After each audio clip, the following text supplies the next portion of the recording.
staying up very late to see those two Sadly, as a video. And I slept in my mother's bedroom because I was so frightened by what John Landis had actually produced. It's a classic music video. Many people in shock all over the world. Jacqueline Freeman, thank you very much indeed. So let's speak now to music journalist and broadcaster Paul Gambaccini, who knew Michael Jackson. What is your reaction this morning, Mr. Gambaccini? Well, I am shocked that he has died. Of course, I'm not surprised that he would not be able to do 50 dates. That always seemed to be a bit much on anybody's plate.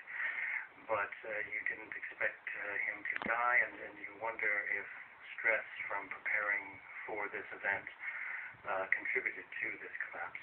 We will have a great deal to learn about the medical circumstances of his demise. When did you last speak to him? I mean, did you manage to interview him when he came over for the launch of that O2 series? No, although Dermot told me about doing it, because Dermot, of course, was the MC of that, and he said the thing that was so amazing was how tall he was, because he embraced Dermot, and he was taller than Dermot O'Leary, and people don't think of Michael Jackson as being tall, but he was apparently over 6 foot, and in his personal life, he didn't speak in that high voice either. So to think that such a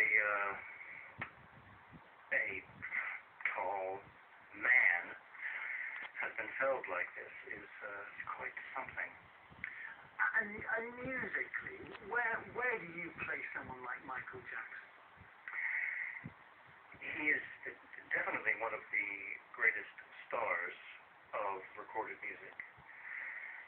There is no doubt of that.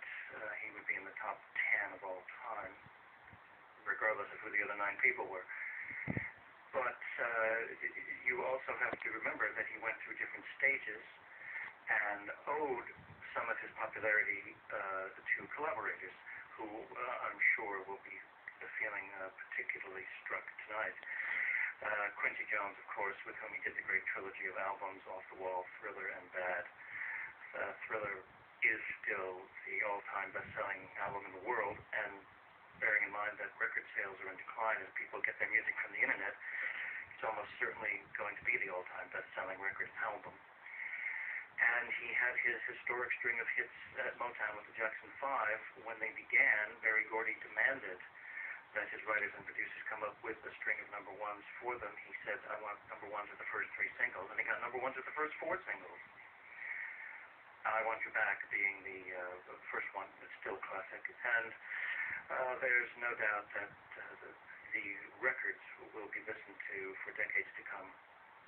When you compare someone like Michael Jackson with other stars of the last 50 or 100 years, the eccentric behavior, the personal setbacks, the scandal that dogged his life in the last 20 years, does that all feed in to make the whole star, what he was as a star, even more compelling?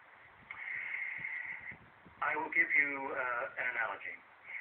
When people who know Paul McCartney meet, they talk about Paul for about 20 seconds. But because Paul lives by rules which we understand as human beings, people change the subject.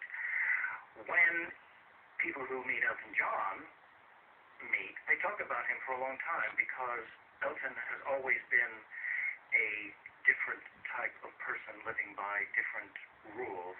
And Michael Jackson is a similar story.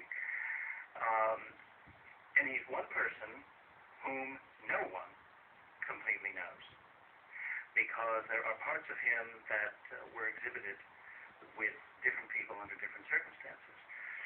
So the efforts that people around the world will now make to try to come up with a comprehensive biography will really be stymied, because they're going to have to interview scores of people and different kinds of people.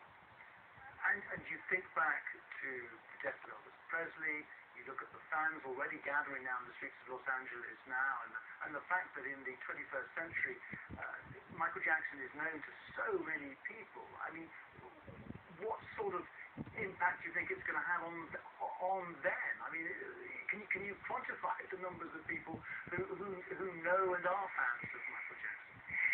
In between the phone calls that I've been getting tonight from news organizations, I called a person who I knew had started his musical career because he had been inspired by Michael Jackson, and he was in tears. He was sobbing. He was shaking.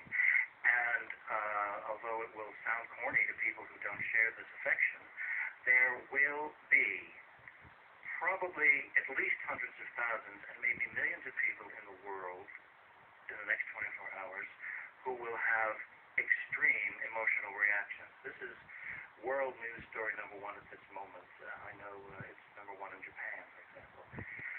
He was described as the Peter Pan of pop. I mean, as an individual, was he really like that? Was there a naivety about him? Or was that just for public consumption? Was there a much harder, steelier side to Michael Jackson in private? The steelier side of Michael Jackson was in the performance, where he paid attention to every detail. I once had a conversation with the late John Peel, and we agreed that Michael Jackson was the greatest showman that either of us had ever seen, even though he was not Peel's musical cup of tea. But the show that he put on, the care that he put on, was spectacular. And even though if for soul or emotion you would prefer James Brown, or you prefer other artists for different reasons, just as somebody putting on a show, Michael Jackson was top. And that means he had a mind for detail. Now, in his personal life, he may have been unusual, but he was probably clever as a fox. I mean, he had his own preferences, but he knew how to handle people. I don't think for a minute he was dumb. I mean, I was at his house once 24 years ago. What was then his house? I met the llama, met the snake, and I have to say that he did live in a child's world. He had a false toy store on the premises, a false movie marquee, and he really did want to remain emotionally childlike. And this, of course, was the great tension in his life, which would never get easier because physically he would always get older. Paul Gamashini, thank you very much for sharing your memories of Michael Jackson with us. You're watching BBC News. These are live pictures from Los Angeles, where we see the crowd growing over the last hour or so since news broke that at first Michael Jackson had been taken to the UCLA Medical Center, a couple of minutes drive away from his rented home in Bel Air, and now we have it confirmed that indeed the pop star has died at the age of 50 after a suspected heart attack, and people gathering outside the hospital, fans, members of the public, and also, of course, many journalists have gathered there, and people from around the world expressing their shock, tributes being written on all sorts of websites by fans expressing their shock and paying tribute to his talent. We can speak to our entertainment correspondent, I believe, Liza Mzimba, who is at the Glastonbury Music Festival. Liza.